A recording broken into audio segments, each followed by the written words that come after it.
The United States added 422,000 jobs in December, but a huge labor shortage persists. Wall Street predicts hiring accelerated in December, and the US added more than 400,000 new jobs. But the surging Omicron strain of the coronavirus is a wild card. Here's what to watch in the monthly employment report on Friday. Headline number: the US likely gained 422,000 jobs last month, according to economists polled by the Wall Street Journal. If so, it would double the paltry 210,000 increase in November. Some economists suspect an even bigger gain given aggressive efforts by companies to add workers. For one thing, large payroll processor ADP said the private sector added 807,000 jobs last month, and a pair of ISM business surveys also suggest employment improved. The hiring shortfall in November, meanwhile, is considered suspect due to potentially faulty seasonal adjustments by the government. Many economists think the November jobs total will be raised and that some of the supposed hiring shortfall in November will be made up in December. Chief economist Shepherdson of Pantheon Macroeconomics,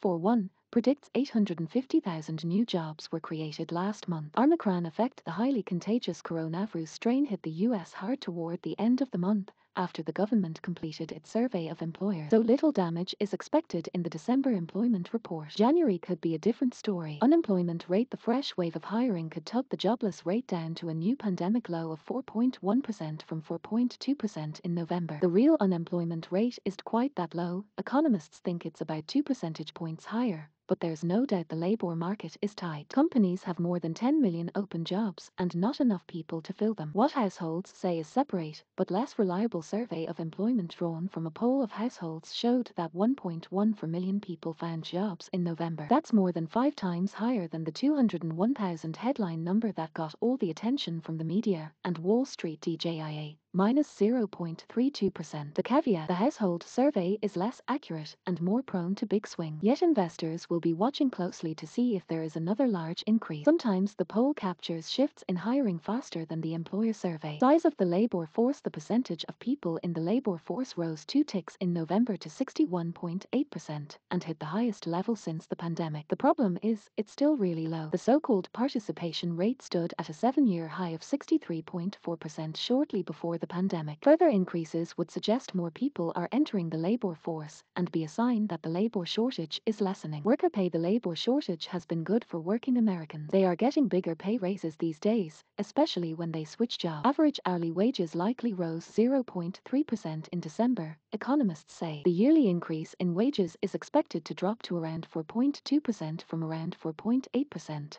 but only because pay isn't rising quite as fast as it was earlier in the year.